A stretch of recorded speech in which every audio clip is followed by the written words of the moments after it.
Hello అండి, నమస్తే. Welcome to Vini's recipes. ఈరోజు వీడియోలో మీకు మన ట్రెడిషనల్ అయిన గోంగూర పచ్చడి అండి. గోంగూర పచ్చడి అంటేనే అందరికీ నోట్లో నీళ్ళు ఊరుతాయి కదండి. విలేజ్ స్టైల్లో చేస్తున్నాను, అంటే రోట్లో దంచి చేస్తున్నాను. చాలా బాగుంటుందండి రోట్లో దంచిన పచ్చడి. ముఖ్యంగా గోంగూర పచ్చడి రోట్లోనే దంచాలి, అప్పుడే టేస్ట్ చాలా బాగుంటుంది. నేను ఇక్కడ పల్లీలు వేసి గోంగూర చట్నీ చేస్తున్నానండి. అంటే ఇది రాయలసీమలో ఎక్కువగా చేస్తూ ఉంటారు, రాగి సంగటి కాంబినేషను. ఇది చాలా బాగుంటుందండి. ఇప్పుడైతే తయారీ విధానం చూసేయండి.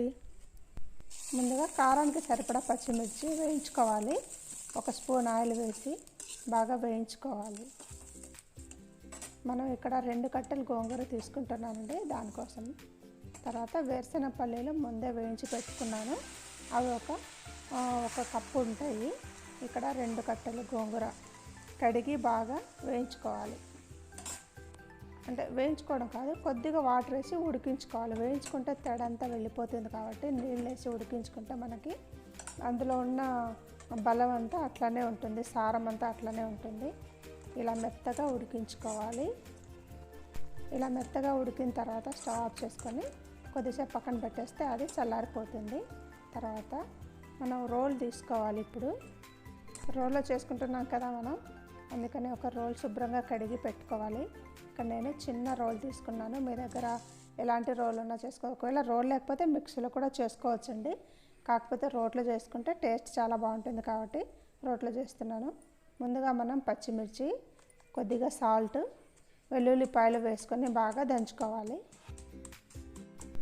మామూలుగా విలేజ్లో అయితే అందరూ రోట్లోనే దంచుకుంటూ ఉంటారు కదా.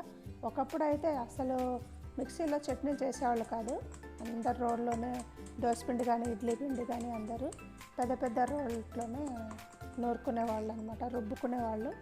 ఇప్పుడైతే ఇది నలిగింది. ఇందులో మనం వేరుశెనగపప్పులు వేసుకుందాం. వేరుశెనగపప్పులు వేసుకొని అవి కూడా బాగా దంచుకోవాలి.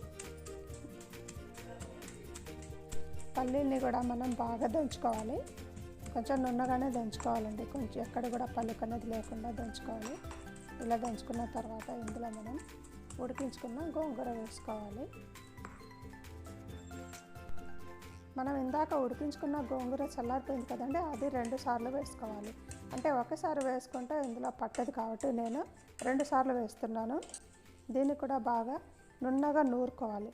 అంటే రౌండ్గా తిప్పుకుంటూ నూరుకోవాలి. అలా రౌండ్ తిప్పితేనే పచ్చడి అనేది బాగా నలుగుతుంది అనమాట. ఆ గోంగూర ఆకులు కానీ అందులో వేసిన వేరుశెనగ పప్పులు అన్నీ బాగా నలిగిపోయి చూడండి మెత్తగా అయిపోయింది. ఇప్పుడు మనం ఉల్లిపాయలు వేసుకుందాం.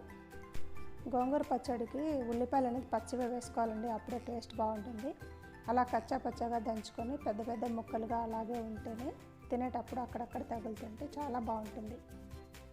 ఇప్పుడైతే గోంగూర పచ్చడి రెడీ అయిపోయింది. మిగతా గోంగూర కూడా వేసి అంతా కలిపేసుకున్నాను, రెడీ అయిపోయింది. మనం ఇప్పుడు దీన్ని గిన్నెలోకి తీసేసుకుందామండి. చూస్తుంటేనే నోట్లో నీళ్ళు ఊరుతున్నాయి కదా. అంతేనండి, గోంగూర అంటే అందరూ ఇష్టపడతారు కదా. మీరు కూడా ఇలాగే చేసుకోండి, చాలా టేస్ట్గా ఉంటుంది. ఈ వీడియో కానీ నచ్చినట్లయితే తప్పకుండా లైక్ చేసి నా ఛానల్ సబ్స్క్రైబ్ చేసుకోండి.